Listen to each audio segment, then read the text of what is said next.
Bueno, nosotros somos el equipo 3. Vamos a hablarles sobre el prestigio lingüístico. Estamos conformados por Gerardo, Ingrid, Ángel, Evelyn y Alina, además de su servidor, que pues bueno, antes de empezar deberíamos de saber que, bueno, el prestigio lingüístico lo vamos a ver desde diferentes disciplinas, pues exploraremos las causas y también los tipos que tiene, además de que pues analizaremos su relación con la educación. ¿Qué más? Pues también vamos a cuestionarnos el prestigio de las lenguas indígenas, específicamente en América Latina, reflexionando sobre su marginalización frente a otras lenguas que pues son más comunes, ¿no? Y pues esto además nos va a ayudar a permitir a comprender cómo es que este prestigio influye en la valoración sociocultural de las lenguas y sus otras variantes. Los objetivos de esta presentación son definir el prestigio desde diferentes áreas del conocimiento, es un poco lo que ya habíamos mencionado, determinar las causas principales y tipos de prestigio lingüístico, relacionar el prestigio con la educación y pues cuestionar la situación que tienen estas lenguas indígenas con el contexto latinoamericano. Bueno, les voy a hablar sobre el prestigio desde el punto de vista de la sociología. Aquí el prestigio pues cuando se analiza desde esta dimensión, está estrechamente relacionada con el concepto de estratificación social. Y pues bueno, aunque como tal no ha sido un tema en el que se enfoquen mucho los sociólogos, pues su estudio nos ha ayudado a plantear otros mm, puntos de vista y pues algunos personajes, al menos de estos primordiales, han sido Karl Marx, perdón, y Max Weber. Además, bueno, específicamente Weber hace una diferencia entre el poder, la riqueza, el estatus y el prestigio, pero siempre se consideran todas en conjunto y no de manera, pues, individual. Según Weber y desarrollos posteriores por Hans Hertz y Charles Wright Mills, la estratificación social se estabiliza en cuatro variables, que es la ocupación, la clase, el estatus y poder. Bueno, como había mencionado, no se centran tanto estos sociólogos en hablar sobre bueno, sobre el prestigio de la lingüística, pero por ejemplo, nos hemos dado cuenta cómo Marx explora cómo las clases dominantes, al hablar sobre los medios de producción, pues influyen también en el prestigio del lingüístico, imponiendo la forma de hablar. Weber, por ejemplo, establece que el estatus, poder y prestigio están interconectados y que el lenguaje es el reflejo de la posición social. Pues Hans y Charles Wright extienden las ideas de Weber, que pues lo vinculan más con la ocupación, la clase, el estatus y el poder, que pues básicamente determinaría qué formas de lenguaje son prestigiosas y qué no. Bueno, aquí les hablo un poquito más a detalle. La ocupación, que ya había mencionado, se refiere al conjunto de actividades que se realizan para generar ingresos, mientras que la clase está relacionada con la cantidad y fuente de esos ingresos, ¿no? Mientras que el estatus, por su parte, está relacionado con el respeto social y el poder, pues es la capacidad de imponer la propia voluntad, incluso contra la de otros. Bueno, estas cuatro dimensiones están interrelacionadas y el respeto o prestigio que alguien obtiene depende de la presencia de todas ellas en un grado aceptable. Por ejemplo, en un entorno laboral, el respeto se da a quienes ocupan usualmente cargos superiores y pues quienes además también, y no es coincidencia, suelen tener más poder y pues dinero. Em, Además, otro enfoque importante en la teoría de estratificación de Kingsley Davis y Wilbert Moore, que induce la idea de que un estrato o posición se determina por su importancia social dentro de la sociedad. ¿Qué quiere decir esto? Que el prestigio está relacionado con qué tan bien desempeñas tu función dentro de la sociedad. Según esta teoría que desarrollaron, el prestigio no únicamente depende de los factores económicos, sino también, como mencioné hace poquito, cómo tú desempeñas una función dentro de una sociedad. Además, otros puntos de vista, como los de Jonathan Turner, añaden que el prestigio se genera a partir de la distribución de los recursos de valor. una formación de grupos de valor y la categoría pues de estos, ¿no? Para Turner el prestigio se basa en la relación entre el poder, la habilidad, la importancia emocional y riqueza dentro del grupo social. Finalmente, Moreno Fernández concluye que el prestigio en la sociedad occidental moderna no siempre coincide con la riqueza o el poder, y pues esto se ejemplifica en el caso de la vulgarización del latín, donde la ruptura de las aristocracias tradicionales llevó a un cambio en el prestigio tanto social como lingüístico. ¿Qué nos quiere decir esto? Que nuevamente, aunque sí, usualmente vienen en conjunto estas cuatro cualidades, ¿no? Sobre el poder, el estatus, la posición social, no es estrictamente necesario que estén todas relacionadas, pero sí tienen que estar pues de todas formas presentes para que haya un respeto social. Bueno, por parte del prestigio lingüístico, pues la verdad es que es muy simple, y se obtiene cuando su uso es estandarizado o estigmatizado. ¿Qué quiere decir esto? Que sigue las normas ya establecidas por ya sea por una academia o por algo social o cultural. Así. Este, y pues esto se puede determinar a través de la norma académica, como se dijo antes, que pues básicamente lo establecen las academias como en el caso del español, la RAE, la Real Academia Española, que establece las reglas de cómo se deben de utilizar las palabras o la gramática, que básicamente es la estructura de las oraciones y el cómo se organizan, el sujeto, el predicado, el verbo, todo eso, la gramática es importante para el prestigio lingüístico.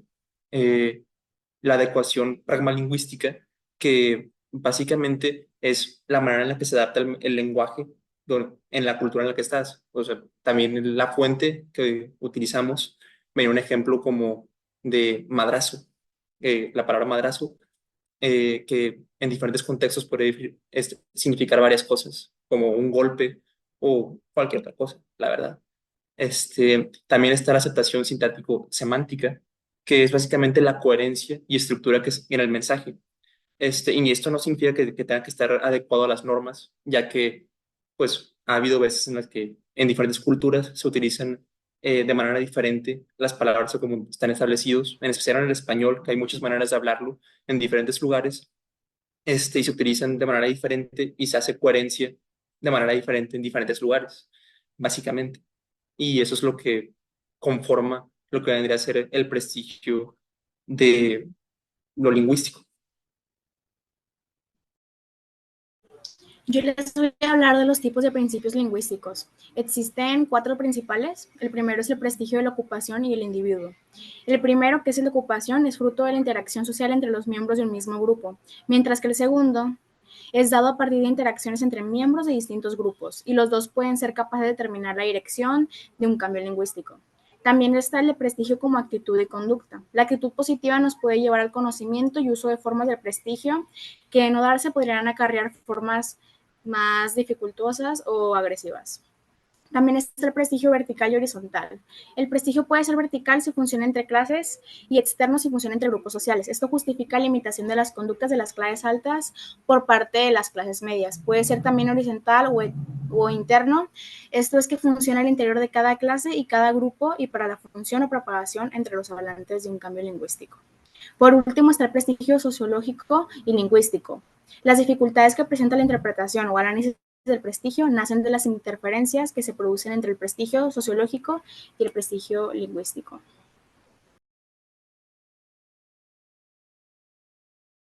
Buen día, soy Evelyn y les voy a hablar acerca del prestigio y la educación. Como ya vimos, el prestigio y la educación están estrechamente ligados. La lengua, como muchos otros fenómenos sociales, está sometido a un proceso de constante valoración social. La intervención del factor de valoración social implica que exista un orden jerárquico de las variaciones. Esto quiere decir que existen usos que tienen prestigios y otros usos que son estigmatizados.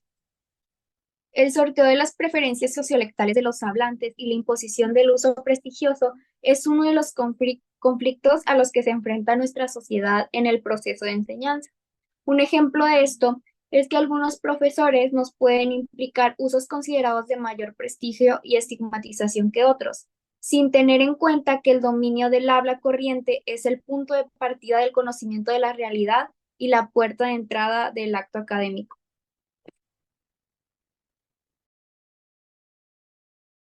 El caso del prestigio desde la sociolingüística, existen cuatro grandes exponentes en esto, que vendrían siendo Charles Ferguson, William Labov, Peter Trudgill y Moreno Fernández. Cada uno de estos tiene su forma de pensar de cómo ve el prestigio lingüístico de la sociolingüística, debido a que a muchos factores, entre ellos el tipo de sociedad que convivían, eh, aparte en el entorno que se ubican cada uno, le hizo moldear el tipo de prestigio que ellos perciben, que los cuales son los siguientes. En el caso de Charles Ferguson, para él el prestigio se encuentra en los 9 factores que dan el concepto de diglosia. Considera que el prestigio lingüístico lo posee solo la variedad alta, la superior, la más elegante y no la variedad baja, cuya existencia no es admitida en muchos casos. En su publicación, en su trabajo, la hipercorrección de la clase media como factor del cambio lingüístico hace notar que el prestigio es algo que ya posee, pero también se concede. ¿Esto qué quiere decir? El prestigio tú lo puedes tener por ciertos factores, pero entre ellos también se puede ganar debido a más acciones que tú hayas realizado. También concibe el estatus como la población a la que la comunidad lingüística atribuye el prestigio.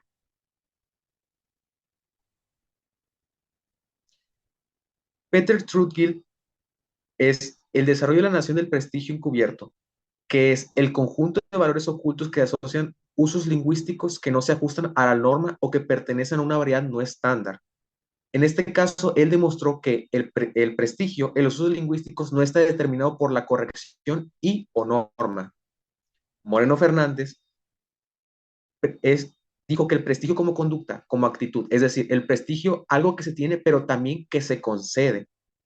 Lo define como el proceso de concesión de estima y respeto hacia los individuos o grupos que reúnen ciertas características y que lleva a la imitación de las conductas y creencias de esos individuos a grupos. Bueno, ahora seguimos con las causas del prestigio lingüístico. Están las religiosas, que pues estas principalmente influyen en las lenguas supranacionales, o sea, lenguas habladas como internacionalmente, específicamente el latín, que pues este es como, este lo usan más porque manuscritos fueron escritos principalmente en el idioma latín y las comunidades religiosas están como más familiarizadas con este idioma. Sí, luego siguen las culturales, que pues la cultura tiene como dos acepciones, antropológica y tradicional. La antropológica dice que pues la cultura es como el conjunto de tradiciones, costumbres, este, y, ¿cómo se llama? Hábitos de una sociedad. Y la tradicional, pues en sí más se basa en la filosofía, literatura, en el arte, pues de la sociedad. Y no hay peor ni mejor cultura, ya que pues hay culturas que pueden influenciarse de otras culturas para crear su propia cultura. Por ejemplo, vemos que a veces hay culturas que se parecen mucho. Por ejemplo, en el continente asiático, por ejemplo, Corea y China. Sus idiomas es el coreano y pues el chino mandarín. Nosotros, como hablamos español, los vemos casi igual. Sin embargo, por los símbolos y los caracteres que usan, pues. Sin embargo, pues son diferentes, o sea, se escriben de manera diferente, pero pues nosotros los podemos ver casi iguales. Siguen las causas políticas, que pues estas, por ejemplo, si una nación con el tiempo aumenta su influencia política, puede llegar a tener una mayor necesidad de comunicación. Y pues para esto se necesitaría como que un idioma base, pues para la comunicación, como por ejemplo ahorita ya es el inglés. Ya pues casi todos hablamos inglés o deberíamos de hablar inglés porque es un idioma pues que ya se habla internacionalmente. Eh, Siguen las causas geográficas y sociales. Las geográficas influyen en la extensión territorial y las sociales en el número de habitantes. Estas, si los dos aumentan la geográfica y la social, puede pues llegar a un mayor prestigio como nación. Y pues con esto, con estas causas o con más bien con estos diferentes ámbitos, podemos concluir pues que en sí el idioma no te, no causa un prestigio, sino más bien el, el contexto social o que se usan diferentes o cómo se usan en diferentes relaciones en las que influyen, se puede modificar a ser una lengua internacional y eso daría pues el prestigio de esa lengua.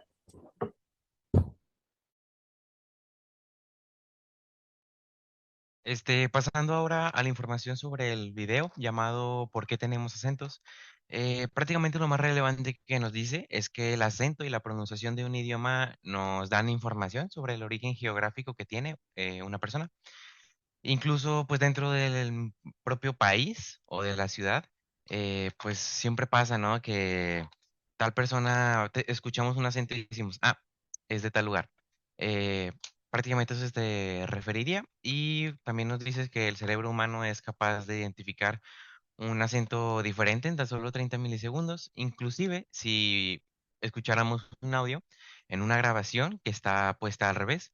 Según Mark Slinger, los acentos, pues bueno, se desarrollarían por contacto con otros idiomas y la autodiferenciación o la casualidad. Eh, ¿Cómo podemos ver esto reflejado?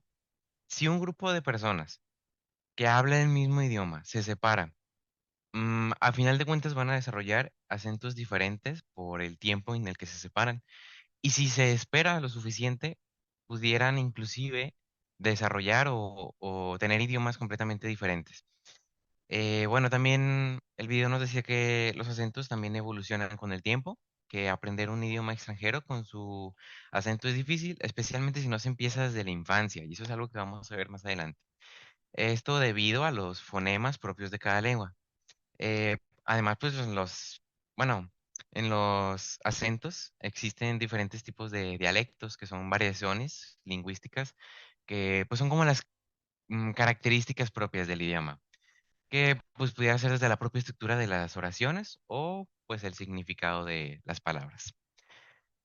También se nos menciona que el reconocimiento rápido de acentos no solo ocurre si se habla el mismo idioma, sino es más difícil. Esto se ejemplifica en situaciones en las que el acento local es mal interpretado en un nuevo país. Además, pues otros ejemplos como animales, tales como los delfines y las vacas, también tienen acentos que varían según la ubicación en la que se estén encontrando.